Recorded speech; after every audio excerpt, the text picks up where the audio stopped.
Hello, folks, and welcome to the final regular season recap video of this year's Stick and Puck Fantasy Hockey League season. We're recapping week 22 after a 2-week hiatus.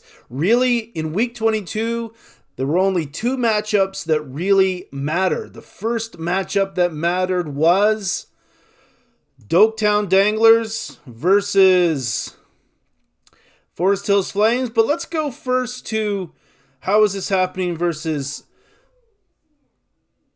Skill Stick Fail.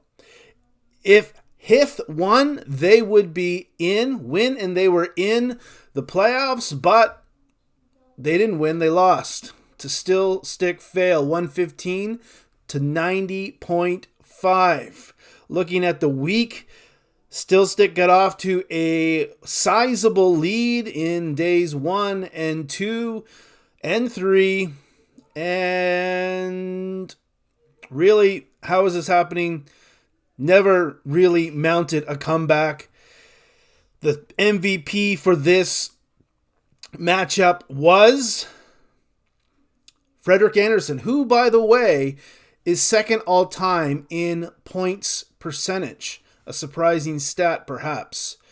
Also, Connor Bedard had 12.5 points in week 22.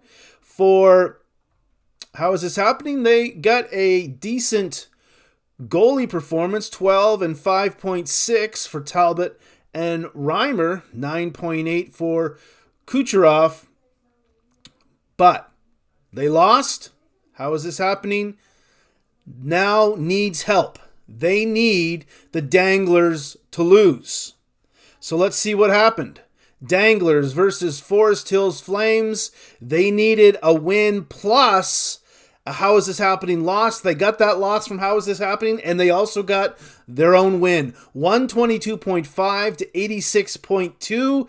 A convincing victory on the final week to get them into the playoffs. You look at day by day, Danglers got off to a big lead, then Flames came right back, but Danglers, again, with the lead, continued on the 14th and the 15th, close on the 16th, but big advantage on the 17th. So, again, a big point differential between the two clubs, giving Danglers the win. Who was the MVP? Well, this would have to be their MVP for the whole season, Connor Hellebuyck, with 18.4 points. He also got 11.8 from Robert Thomas, who probably was skating a little faster on breakaways this week after being caught by Ryan Nugent-Hopkins in a earlier game this season. For the Flames, 11.3 for Miller, which is surprising. A few Rangers had big weeks in week 22. But a bad week for the goalies, especially Ottinger with negative 9.6. So that was the big news. Those were the two marquee matchups in week 22. Those were really the only matchups that mattered. Those were the matchups that decided the final team into the playoffs. It was the Danglers and not how is this happening. Let's quickly look at the other matchups, which really didn't matter. But Staying Dead lost to Lenny's Leprechauns. We still have some of the St. Patrick's Day names here. They have not been changed, but the Leprechauns or Legends defeated Staying Dead. That after earlier in the week, Staying Dead was gloating over their lead. You notice the lead here, the 33 points on Tuesday. Continues on the next couple of days, but then 15th things start to change. 11-point advantage on the Saturday, and the final day, Legends come back for the victory after Lance, team manager of Staying Alive / Dead, laughed at the pickup of Jake Allen, and all he did was produce 9.8. However, the MVP for the Legends was Shesterkin with 12 points. So a good goalie performance for the Legends. 11.1 as well for Chris Kreider, another Ranger with a big week. The goalies basically did nothing for staying dead. They did, however, get 11.6 points from Ratinen and 12.9 from Kaprizov. This loss put Staying Dead in the basement. Skillstick with their win and Staying Alive / Dead, their loss, vaulted Skillstick into 9th place. So, final regular season standings, overall, Staying Alive was the last place team. Ending up really where they began the season. Team 1 versus Egg United. It was Team 1 with the big point total for the week, 129.6 to 112.3. This one really seemed to be in, look at the Saturday, 52.2 points. That really, I think, sealed it. It was fairly close up until then, it looks like. Team 1's MVP, another Ranger, Panarin, with 13.5 points. Also 12 for New Jet, Tyler Toffoli, and also 12.2 for Brady Tkachuk. So a few big totals there. Surprisingly, McKinnon wasn't near the top. Well, a couple points below, 10.9. The goalies were respectable. Samsonov with 5.4. Georgiev, however you say his name, with 8. Looking at Team 1, 12.1 for Stützle. And a good performance from the goalies. Saros with 12 and Skinner with 7.6. But Team 1 already had clinched a first round bye, and A United, I believe, had already clinched 3rd place in the league. And one more matchup, Los Mustachios versus Slay All playoffs / day. This we knew was going to be a first round playoff match. Here, the Mustachios defeat Slay All Day 92.6 to 84.8. Is this a sign of things to come? Slay All Day had a big Tuesday, but a big Thursday for the Mustachios, 31. And then after that, it was fairly close, but the Mustachios had enough to secure the victory. Looking at who might be their MVP, it's close. UPL had 11.8, and Zibanejad had 11.8. We're going to give it to the goalie. UPL, Linus Ullmark, also had a fairly decent total, 5.6. Whereas Slay All Day, what did they do? Well, it was another Ranger, a big week for Adam Fox, 18.4.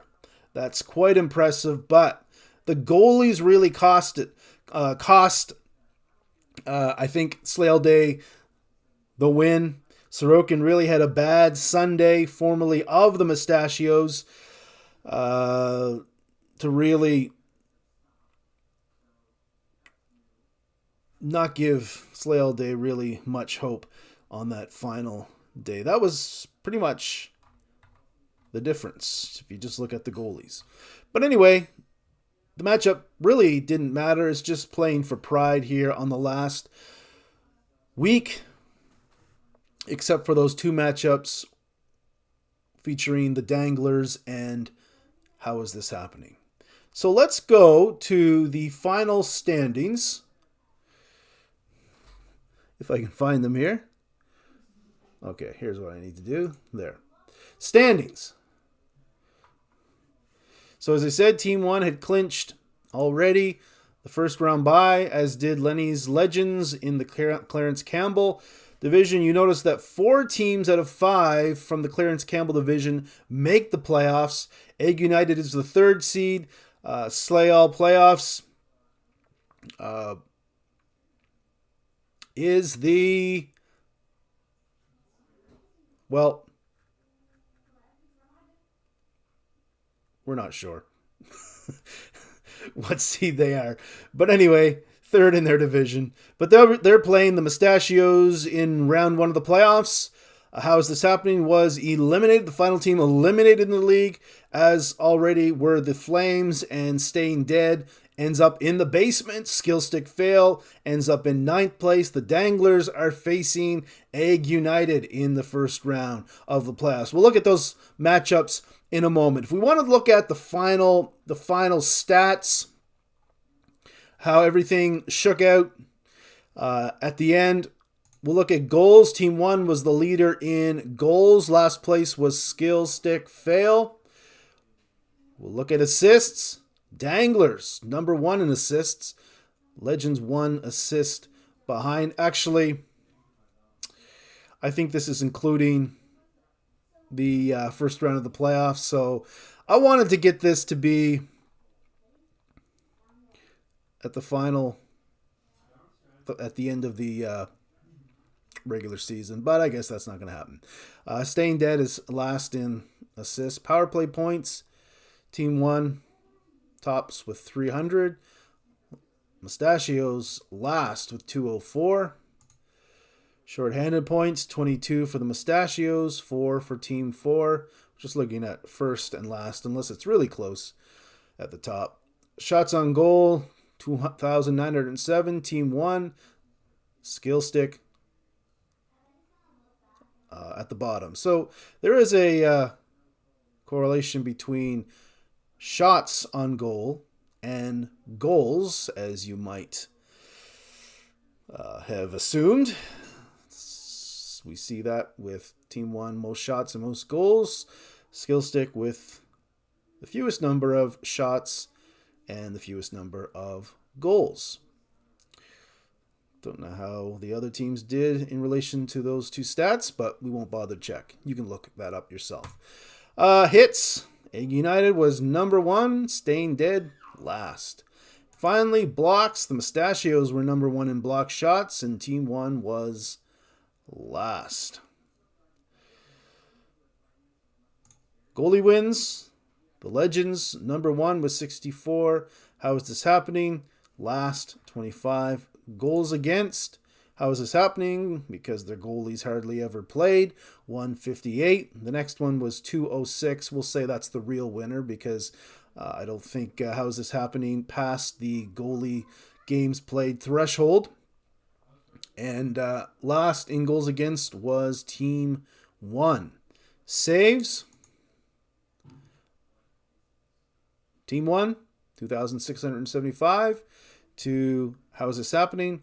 1,598. So there seems to be a correlation between saves and goals against. Obviously, just like in shots and goals, if you're facing a lot of shots and making a lot of saves, you're probably also giving up a lot of goals. Shutouts. The Legends were number 1 with 8. And Staying Dead only had 1. Probably because he's always playing backup goalies for some strange reason. Overtime losses. Legends with 4. Mustachios with 19. It's because they have the Bruins goalies who are always playing in overtime. Points for. Legends number 1. Skill Stick last. Points against. Legends number 1. Flames last. Surprisingly, Skill Stick got all the way up to 4th. So there's a correlation between points for and points against at the top 2 at least. But then after that, things are a little crazy, and Egg United will always complain about being second last in points against and 3rd in points for. Got to play better defense, I guess. Streak. The 2 number 1 seeds ended up with a 2-game winning streak. Staying Dead and How Is This Happening both ended up with a 2-game losing streak, which meant that Staying Alive ended up in the basement, and How Is This Happening ended up, after a strong start to the season, the final team eliminated. Who made the most moves? No surprise, Staying Alive. And then Los Mustachios really padded that with a flurry of moves last night. How is this happening? Only one move. Quite embarrassing. Really doesn't count. Next up, Flames and Slay all day with 19 moves in total. So now let's look at the matchups for first round of the playoffs. All right, here they are. I'm not going to make predictions because we're already into day 2. But Mustachios have a sizable lead already. UPL having a start of another seems good week. Uyghur with 5.3 points last night. So some two very good performances on Monday for those two players. The other matchup that matters is the Danglers versus Egg United. Had a big performance, Egg United did, from Ovechkin. He's coming on lately, 5.5. Hellebuck, 2.2. Is he playing right now? Perhaps. Didn't check the games. But Egg United with a early lead on this one. This one here, up here, the Mustachios, 13.9 to 2.3. That's a bit more concerning. This one, only 4 point something. Well, there's got a couple more, it seems, or they're up to 8. The matchups, consolation ladder. These teams can pretend that this matters, but there's a reason why in the real NHL there isn't a consolation ladder. But anyways, let them have their fun. The Flames are leading. How is this happening? 6.3 to 5.8. And Skillstick Fail is leading 8.6 to 2.4. Who's having a strong start? Tom Wilson with 4.6. And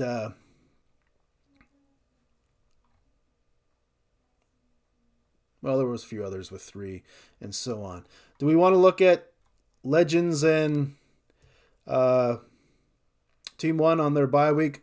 Probably not. Let's not bother. So that's going to do it. That's an abbreviated version. We didn't go back to weeks number 20, 21. That's old news. What really mattered was who was the last team in the playoffs. Congratulations to the Doketown Danglers, a.k.a. the Fighting Ursh. Congratulations on making the playoffs. Best of luck to those 4 teams in round number 1 as they square off in that week 1 of the playoffs, the most exciting round perhaps of the season, or maybe next, where there will also be 4 teams in the playoffs. So that will do it. Congratulations, everyone, on an inaugural Stick and Puck Fantasy Hockey League regular season, and we hope that the playoffs will be just as exciting as the regular season was. So I'm signing off. Until next time, have fun and good luck, everyone.